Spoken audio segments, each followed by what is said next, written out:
Halo guys, kembali lagi ke konten rakit PC yang sebelumnya gua udah pakai komponen Intel plus Nvidia, sekarang giliran pakai komponennya AMD. Yang di sini AMD agak spesial, gua bakal pakai komponen AMD yang paling mentok kanan. Jadi udah bisa diraba-raba nih, gua pakai CPU dan GPU apa. Nah, dan total harga PC rakitan kali ini tuh ada di 30 jutaan. Ya masih jauh lebih murah lah daripada satu buah Poco 17 Pro Max. Oke, anyway, karena kemarin gue sempat bikin konten dan cukup rame nih waktu pakai komponen-komponennya Gamdias, sekarang gue pakai lagi komponen-komponen dari mereka yang sekarang ini pakai casing Visteng Micro ATX. Tapi di sini punya desain interior yang cukup luas karena muat radiator 360 mm dan juga GPU triple fan dengan panjang 400 mm. Casing ini adalah Gamdias Aura GC10 MV2 varian white yang sebetulnya tersedia juga varian warna hitam. Gamdias sendiri merupakan brand komponen PC yang menjual casing, cooler, dan power supply yang di Indonesia sendiri itu didistribusi resmi lewat PT DTG. Nah, salah satu varian casingnya sempat gue bahas di video sebelumnya dengan spesifikasi build yang berbeda. Ya bisa mampir aja nih buat yang penasaran. Nah, tadi gue sempat bilang kalau casing ini tuh memiliki penamaan V2. Ya karena memang GC10 MV2 ARGB ini merupakan versi improvement dari versi originalnya. Dimana yang V2 ini tuh memiliki support untuk motherboard hidden connector seperti contohnya Asus BTF dan juga MSI Project Zero. Terus juga di V2 ini tuh memiliki I/O port sekarang udah support USB Type-C dimana versi originalnya itu masih belum. Dan kalau gue baca-baca sih sisanya itu masih sepenuhnya mirip kayak dimensi dan juga bobot serta juga desainnya itu masih sama aja seperti versi originalnya. Anyway, casingnya support ukuran motherboard mini ITX dan micro ATX aja. Nah, untuk CPU coolernya di sini tuh bisa muat dengan tinggi 165 mm dan untuk GPU bisa muat dengan panjang 400 mm. Lalu untuk jumlah fan yang bisa dimuat di sini kita bisa pasang 3 fan 120 mm pada top dan bottom panel, lalu kita bisa pasang fan 2 kali 120 mm pada bagian front panelnya. Nah, di sini udah include 3 fan ARGB 120 mm yang mana 2 fan di bagian front panelnya sudah reverse airflow. Namun sayang sekali di sini tuh tidak include dengan fan hub controller. Yang padahal di casing Gamdias lain seperti misalnya Atlas M1 itu punya loh. Sayang banget nih di sini nggak ada. Nah, casing ini punya build quality yang cukup baik sih buat harga under 1 juta. Besi-besinya terasa berisi dan nggak tipis serta tempered glassnya di sini juga cukup tebal. Side panel tempered glassnya sendiri mudah dilepas pasang karena sudah screwless. Tapi untuk yang membuka bagian front panelnya itu kita perlu membuka bautnya terlebih dahulu. Untuk side panel bagian belakang seperti biasa kita buka 2 bautnya terlebih dahulu. Dan karena ini merupakan casing dual chamber maka power supply-nya diletakkan di samping seperti ini. Yang power supply-nya sendiri bisa muat hingga ukuran ATX dengan panjang hingga 160 mm. Nah, untuk storage SATA-nya kita bisa memuat satu storage 3,5 inch dan 3 storage 2,5 inch. Oke, untuk komponen-komponen hardware yang akan gua gunakan di sini tuh adalah dari motherboard terlebih dahulu. Di sini tuh ada Asus TUF B650ME Wi-Fi yang percaya tidak percaya harga motherboard Asus TUF ini udah bisa didapetin di 2,6 juta aja. Tumben-tumben nih Asus bisa kasih harga komponen yang terjangkau. Dan motherboard ini tuh udah bawa Wi-Fi 6E, slot NVMe Gen 5 dan juga support untuk Ryzen 9000 series out of the box. Sehingga cocok nih untuk buat tandem dengan CPU gaming terkencang saat ini yaitu adalah Ryzen 7 9800X 3D.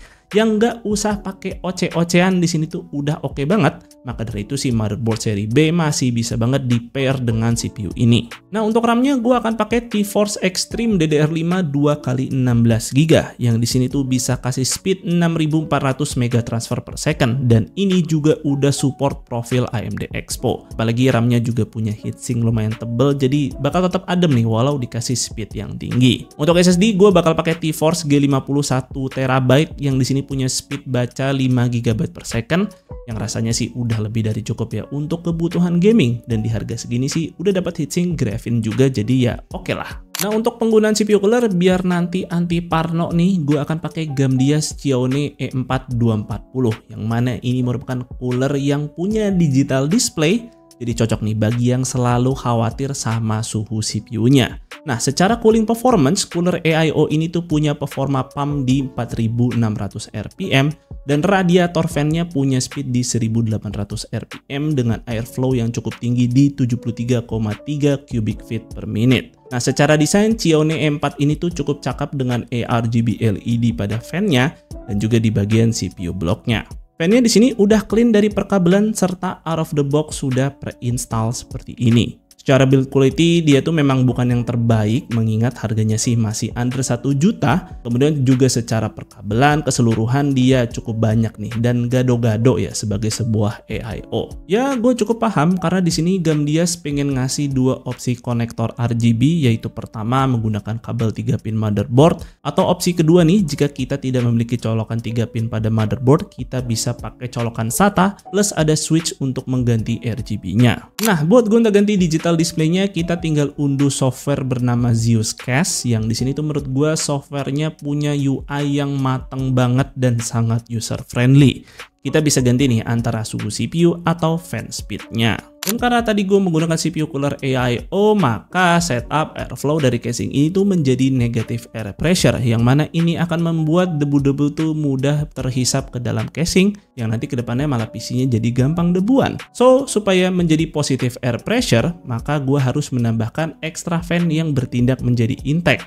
Maka dari situ di sini gue menambahkan fan casing bernama Gamdias Aeolus P2-1203, yang mana ini merupakan fan casing 3-in-1 yang punya fitur unik seperti detachable fan blade yang bisa kita gonta-ganti antara forward atau reverse airflow. Dan karena ini ingin gue jadikan intake, maka akan gue pakai setup reverse airflow. Fan-nya di sini tuh kita bisa daisy chain juga untuk disambung-sambungin satu sama lain tanpa kabel.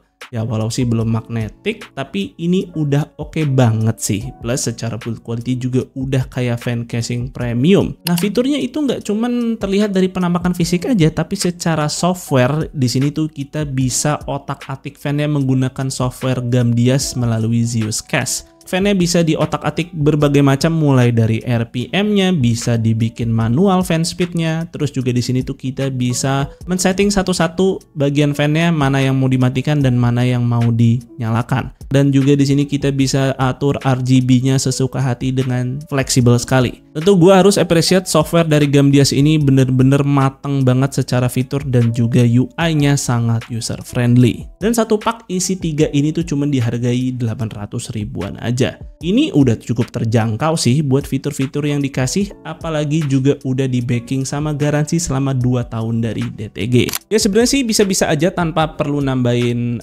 extra fan ya di casingnya, dimana kalian bisa aja nih ubah si fan yang ada di rear panelnya ini menjadi intake, atau yang dari radiatornya ini juga bisa menjadi intake.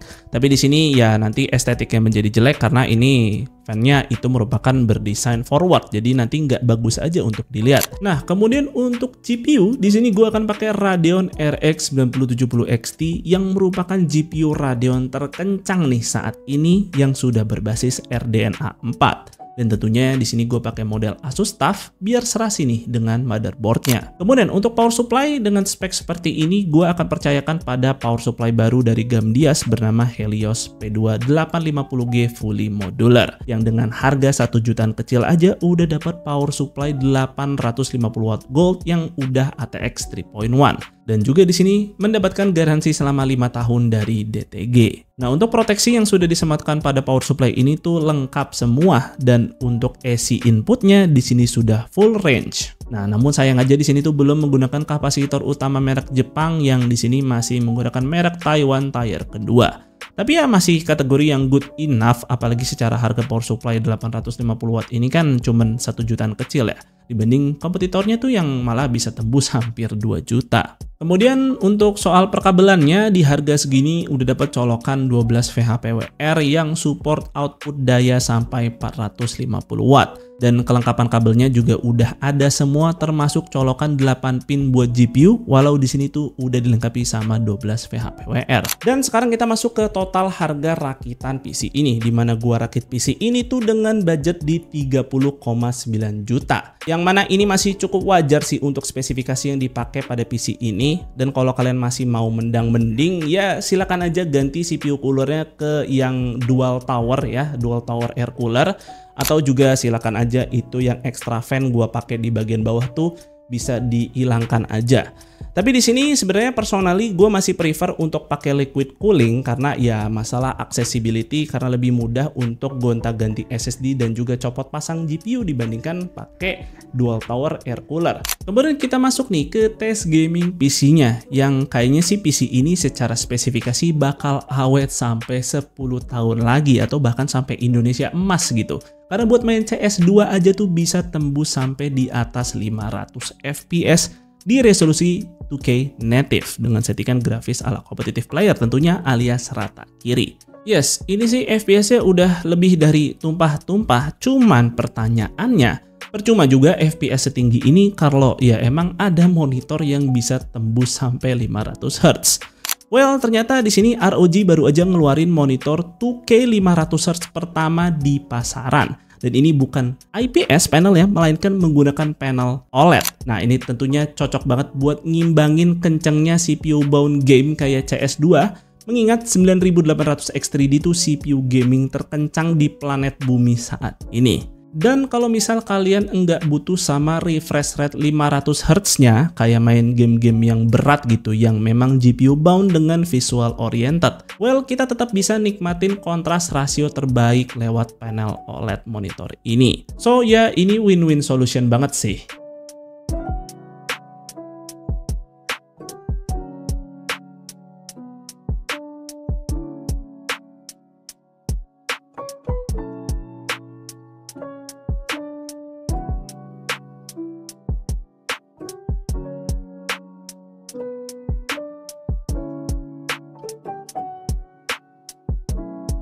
Nah, selain gaming, di sini gue tes productivity tipis-tipis aja seperti tes di Blender. Nah, GPU Radeon ini tuh ternyata masih kenceng kok buat akselerasi kerjaan 3D.